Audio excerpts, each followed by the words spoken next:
How's it going, everyone? Nick from Comic Culture here. Time for Nick at Night, my weekly comic book review show. Let's get into the books I read this week. Starting over in DC, we have Absolute Power tie-in Batman 152. Chip Zdarsky on this one, Hawthorne on the art as well.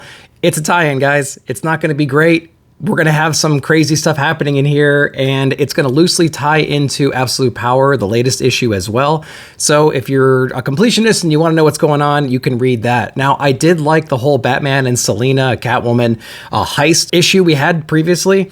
It concludes in this one. They're fighting a bunch of powerful villains. They're in this alternate dimension. They're trying to get Amanda Waller's mother box, and just all kinds of craziness happens in there. And it just wasn't handled really well. It ended pretty abruptly as well.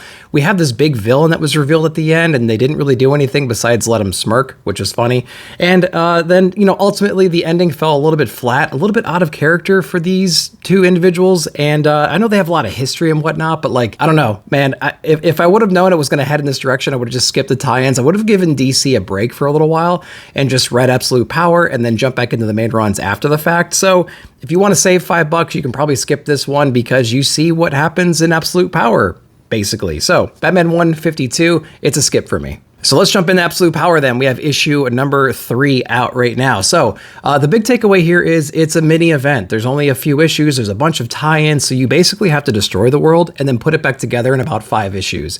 With that said, it started very strong and really quickly, honestly. So the first issue or so, Amanda Waller basically takes out everybody. She uses villains that were taken out the week before practically in all the runs they came from, with Brainiac, with the Brainiac Queen, and with Failsafe and whatnot.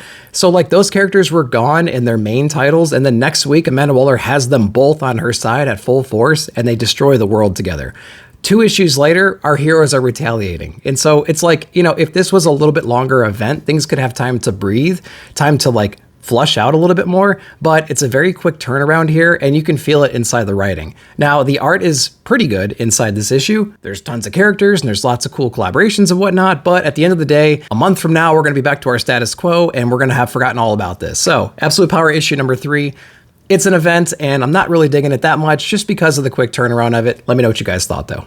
All right, let's go over to Marvel next with the Ultimates. We have issue number 4 right here. Great character study in here with this Ultimate Universe's Doom. Some really great bouncing back and forth through the timeline and whatnot. Doom is witnessing this time unravel, how he became the Doom that he is now. What did the Maker do to him to push him in this direction? And he's also having some conversations with Iron Lad. He's the only one capable of performing this kind of work. He has this idea he's trying to flush out in here, and we see that unfold inside these pages. So it's a really dramatic issue. Again, it's a character study issue. So Dennis Camp handled that really well, I think. There's a few things I probably would have tweaked. Some of the language that he uses is a little bit, it's not quite there, but the concept of this issue was brilliant. I absolutely loved that one. Probably my favorite Ultimates book so far, Ultimates issue so far of the 4 we've gotten. Really great book. Let me know if you guys read this one down below. Exceptional X-Men. We have issue number 1 right here. I think it's E-viewing on this one. And honestly, didn't like this one either. So this book was kind of a letdown because, we have some really great characters on the cover here. We have this new character they get introduced to as well. And, if you want to see a really powerful character and from the X-Men that has been out there forever, a fan favorite for a lot of people. She's been there, she's done that, she's grizzled, she's hardworking, all that stuff. But you want to see her work as a barista for minimum wage and then go to a concert, very reminiscent of NYX number 1, then this is the book for you. If you wanted to have her go home and complain to her roommate about how tough her life is and things aren't going according to plan, this is the book for you. But if you want some really badass people doing some really cool stuff and saving the world, saving the day and whatnot, it's not there, guys. It's just not there. So it was a big disappointment for me, honestly. The art was okay inside the issue. And of course, we got some Emma Frost action in here. We don't quite know where that's going to go yet. So if you want to find out, you can read subsequent issues. Kind of let down for issue number 1. What'd you guys think, though? Star Wars Acolyte issue number 1. This is the Kalnaka issue. Love that cover, first off. And I was excited for this one because I actually liked the character of Kalnaka inside of Acolyte, although we didn't really get a whole lot from the character, to be honest with you. And this story right here is an origin story in a way. There's a Padawan in here. He's losing his master. His master goes on this tale about how Kalnaka trained him as a Padawan, and it was just really cool to see all this stuff unfold in here. Now, you don't get a lot of backstory about who this character character is, but you get to see the essence of the character through here, through their actions and the different missions they go on. So you get that Jedi vibe from the character himself. Noble, silent, was there when he needed to be there, taught all the right lessons to his Padawan, and it was portrayed really well inside the issue. The art was pretty good as well. There's not a whole lot there story-wise, but it's more of a feeling and a vibe you get as you read the book about how great this character really is. So I enjoyed it from that perspective for sure. Great interior art. Let me know if you guys read this one down below. Going over to Boom Studios, we have Minor Arcana issue number 1, Jeff Lemire on this one, and I loved this issue. It was really good. You never quite know what you're going to get with Jeff Lemire. You're either going to get some emotional, tear-jerking thing that, just keeps building up over time, and that's kind of what you're going to get inside this one in a way. It doesn't hit you like May's book would, but it's a really intriguing story. We have this young girl coming back home. Her mom's not feeling well. Mom was into the occult. She did some tarot card stuff, some magic ball stuff like that for the town, and everyone in the town is in on this, man. Like, they believe she's real, she's the real deal, and we're going to explore that a little bit inside of here. There's a little bit of a mystery about that still, and we're going to unpack that in future issues, but the interior artwork by Lemire is outstanding inside this issue. He usually has a pretty bright color palette with his backgrounds and whatnot. Think of Fish Flies. There's some scenes in here where he darkens things up, and it really sets the mood, makes it anxiety-ridden, and so I really like that. There's some mystery in here as well that we're going to be, like I said, going through later, and there's some really cool things happening in here. I like where this is going so far. So issue number 1, Minor Arcana, really like this one. Let me know if you guys read it. Next up from Critical Entertainment, we have First Americans issue number 2, great continuation of the first issue where we have our tribe basically migrating. They're following the herd right now. They're following their food supply, discovering new lands, and that's what's really interesting about this book. One of our characters kind of strayed from the pack a little bit. He befriends this wolf, and he helps him as he travels through the land right now. He faces a lot of other wild beasts and everything, so there's lots of really cool action scenes inside this book. There's another subplot in here where the rest of his tribe is kind of like following him, or they're on their own right now, and there's some drama between the ranks, and so we're trying to figure all that out as well. But cool coloring, action-packed, a lot of interesting things happening in here, and it's a cool setting to be in, because I haven't read comics before in this type of a setting, executed this way. So another good one from Critical Entertainment, First Americans number 2, check it out.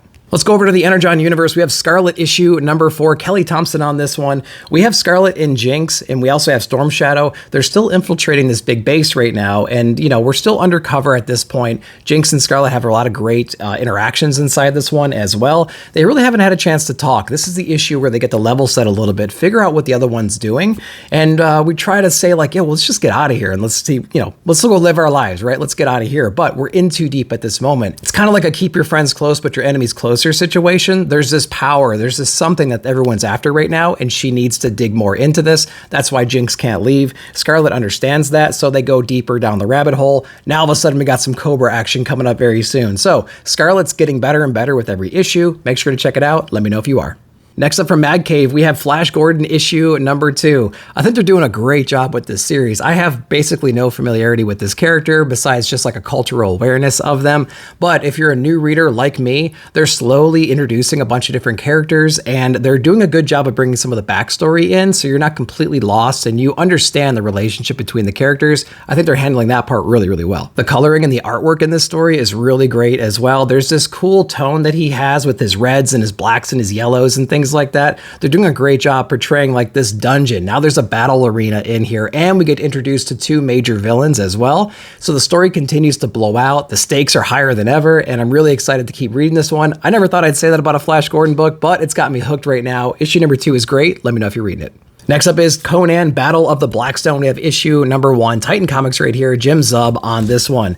This is a really cool book because all the other titles have been alluding to this evil dark magic, something extremely powerful that kind of like possesses the person over time. We're going to explore that a little bit more inside of here and introduce a few more characters in the meantime. So again, if you're reading Conan, if you're reading Savage Sword, you have an idea of what's happening in here, but this is a great introduction issue as well. Savage Sword is another great one. You could check that out. And of course, Conan the Barbarian's been excellent as well. But this is focusing specifically on this ancient magic. There's this symbol that we've been seeing all over the place for a long time now that we're going to explore a little bit more in here. There's a couple of guys asking this other guy who's a historian some information about it and whatnot. And there's this weird possession and magical outburst that happens during that conversation. It's really cool. All these timelines, They're from different timelines, but this event is happening at the same time. There's this weird thing going on, and it makes sense when you're reading the book. I'm all for it. I think it's great what he's doing right here. Again, really dramatic scenes, brutal environments, really great book, just full of action and adventure, and I just can't wait to see where this book goes from here. So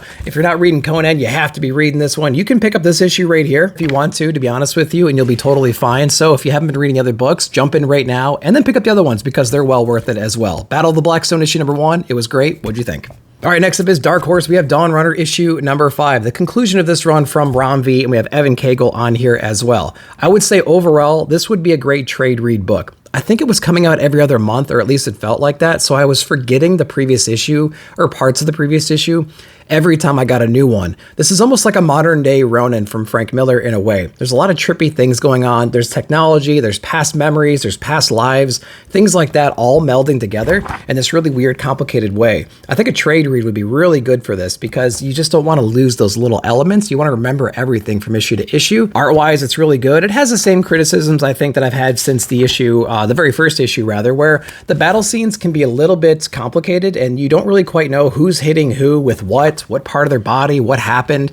You know what I mean? Like we're missing little moments between panels. There's action scenes, but then the end of that scene, you don't quite know how they got there. Things like that. So the art could have been tightened up from a paneling perspective. Maybe it was just the fact that they only had a few issues to tell this entire story. But either way, the art was beautiful and the coloring was really great as well. Some crazy action scenes in here. So again, I highly recommend a trade read for this one. So let me know if you read this one down below. Tom King, Billiquist Evely, we have Matt Lopes and Clayton Cowles on Helen of Windhorn issue number 4. Spectacular book right here. This one explores Helen taking on the role of like a barbarian. This is her training montage issue, but it's not boring. There's a lot of cool things that she has to go through. Her grandfather tasked the butler to train her in this brutal way for a full year to get her to the point where she can actually take on this evil. She wants to advance. She wants to do more in this wonderland. Her grandfather is going to oblige her, but he wants her to train up for this because his land should not be taken lightly, and he's seen tragedy in the past. We have a couple breadcrumbs in the story to allude to that as well. Insanely beautiful artwork still inside this story. That team is doing a crazy job with this. And Tom King's doing a great job on the narration as well. There's this story being told retrospectively throughout this entire series so far. Sometimes that dialogue that he does can bog the story down, but in this particular issue, I soak it all up, man. I do not mind that kind of stuff at all. Sometimes I even skip that stuff in some of his books because it's too heavy-handed, but I'm just eating it up in this issue, which is just really weird to think about because it's from the same guy. So really strong issue. I don't quite know where the story is going. There's some things at the very end of this that might point to where this is going to end up, but I can't wait to see where the story goes overall. Let me know if you guys are reading it though, down below. All right, everyone. So that's everything I read this week. I hope you enjoyed that. Let me know down below what you read and what your favorite books of the week were. While you're down there, like, subscribe, share, hit the bell notification to be alerted whenever I put out new videos. Thank you again for watching. We'll see you in the comments.